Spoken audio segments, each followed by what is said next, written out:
What's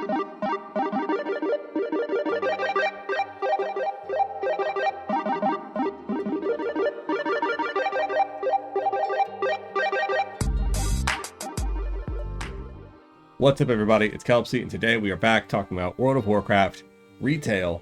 We're talking about what we can expect from patch 11.1. Now, 11.1 is still a ways off.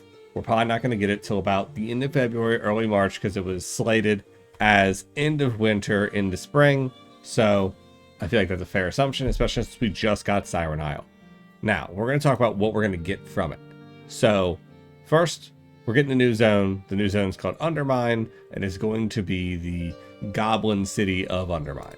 So this is what it's going to look like. Let me shrink myself here. So this is what it's going to look like. There's a few screenshots. I think there's a trailer up for it. It looks like it's going to be cool as long as you enjoy the steampunk, gritty steampunk that the goblins bring, which is the opposite of the mechagnomes, where they bring like the more like clear-cut future, like futuristic stuff, whereas goblins are like a gritty steampunk-esque. And I enjoy it. I think it looks cool, and I think it's going to look cool, and I like the stuff that's coming with it. So inside of it, the renown tracks are going to be the 4 goblin cartels: the Steamweedle, the Blackwater, the Bilgewater, and the Venture Co.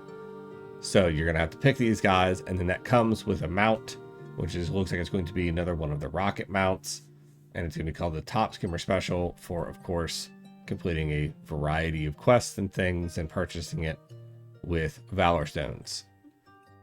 Now, on top of that, we're getting the Xal'atath story tie-in. And the stories are going to apparently very well do a good continuation of what's going on, and that Undermine's going to play a role in what we're doing, because this does seem like a really strange little sidebar, but we are underground, and so is it.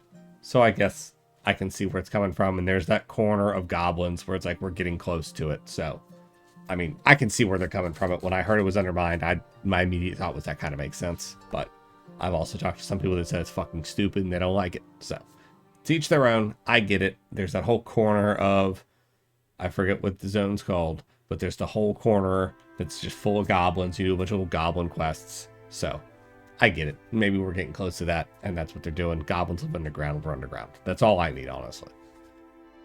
Next, we are talking about the fact that there's going to be a new mount called Drive, and it's going to be a little car. Now, Drive is going to be a fully customizable ground mount, and it's going to be this sick-ass little car, and you're going to be able to change up all sorts of aspects to it. And apparently, the biggest part that's going to be groundbreaking is that it's going to be the fastest ground mount you can get your hands on, because they're breaking the 100% move speed staple that's been around since Classic, and they're going to make it substantially faster. Now, how they're going to do it, where they're going to do it, and what they're going to do, like, is it in here, it says that it's the cart will be a staple of driving around on the Undermine's safe roads. I'm assuming there's going to be like some Dragon Isles-esque races that you do. I'm on board with it. I like the little Dragon Isle races. I think they're a quick, easy way to do like zone requirements to get to different quests. I think they're really fast and simple, and they make a little bit of gold, a little bit of shit. Sometimes I'll look out and get materials. I do them whenever they come up. But having a fully customizable car while being able to do races, yeah. I mean, I think this is going to be a little fun addition. I mean, I don't think it's going to be like, I hope they don't lean into it too heavy, but for it just being random, I'm on board. Now, next up, new dungeon, Operation Floodgate. So, with Operation Floodgate, there's going to be a new dungeon and then a new mythic rotation. So, the War Within 2 Season 2 dungeon rotation, and here's what we know right now. Cinderbrew Meadery, Dark Flame Cleft, the Rookery, Priory of Sacred Flame, the Motherlode, Operation Floodgate, and then they're bringing in 2 legacy dungeons. Now, Motherlode, of course, we all fucking seen that. We're in the Undermine. And Operation Floodgate looks like it's going to be pretty cool. There's plenty of other things that are going to go on. And I'm sure they're going to bring in a couple legacy dungeons that either make complete sense or make no sense for the rotation. Now, there are going to be 2 new delves as well. These new delves, I'm assuming, are going to be in the new area, and they will have a new Zekvir style delve for us to do for new achievement shit and new mounts. So there's going to be another new mount called the Gobtrotter, and it's going to be another sky mount, just like our little plane that we have from delving right now, the Delver. And there's going to be this little guy, and there's going to be the gold variant for doing the Zekvir style boss-esque fight. We'll see how it pans out, but right now I think the Gobtrotter, I think that looks fucking dope. I like that a lot. And the gold one, I mean, who doesn't want the clout to just show up to city and have it?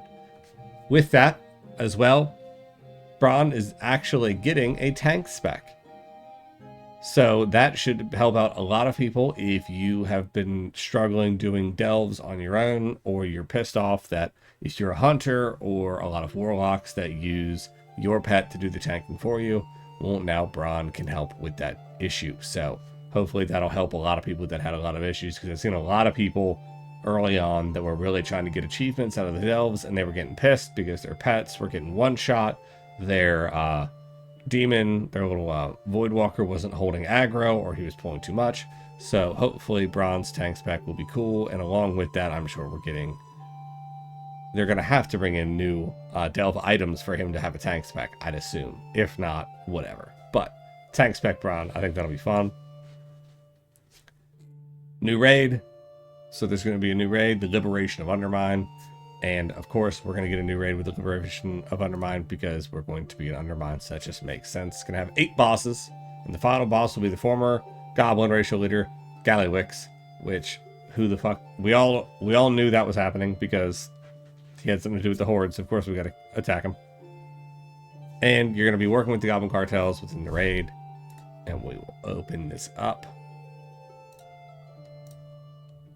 Check it out. Now, I think the screenshots from the raid look fire. Like, I think this is going to be an insane little fucking journey into just steampunk weirdness, and I'm all here for it. Like, I think every part of this looks like it's going to be fun. I don't know. It doesn't give us much about it, anything about the bosses, of course, but, like, I'm all about it. Now, the interesting part about this is the Undermine is going to come with its own renown track, and the renown track is going to have unique rewards like a stacking raid buff, stacking and healing damage buffs, a chance for free augment runes, raid skip, raid portals, Dinars at renown 17 and 19. Dinar purchased items will have their own separate upgrade track with 14 ranks that will cap at Mythic 66, item level 678. So that, I mean, they haven't given us full details about all of it yet, and I'm sure they're going to keep a lot of it under wraps until, like, it's a lot closer or time to really push it forward. But I think that having a renown track inside of this and all the stuff that's available with it's going to bring in a lot of cool shit to the raid. I'm pretty fucking pumped for that, because I am a big fan of raiding. And now, finally, we're going to talk about the part that I'm not actually going to, like, go super, super deep into, because there's a lot of it, and I'm going to show you that there's a lot of it. But the tier sets are now going to be role-based and spec-based. And it's, I mean, I think that's cool. I think that's neat. It's going to be less fighting and more, I mean, with my luck, the exact same amount of shit that I'll be getting from it. Nothing. But nothing for the most part. But so with that, as you can see, there's a whole lot of shit to go through. A whole lot. But for the most part, it all looks like we're going to be getting, like it says, every role is going to have their own role-based tier sets. And then the role-based tier sets are going to have spec-based tier sets. So if we bring this up, Unholy DK and Frost DK have different tier sets, and Blood as well. So you're not going to be fighting if you're an Unholy Death Knight and you're playing with 5 fucking Frosts because of how fucking busted they've been. You're not going to be fighting with each other. And they have things that are much more specialized to your like specific spec, which I enjoy a lot, because I think that's going to help out a lot with diversifying the player base, even though right now I kind of think WoW is, although there are classes that are absolutely busted, I think we're in a pretty decent spot in terms of like balancing for DPS specs, because I was just in a raid last night and it was just an LFR, so just some bullshit.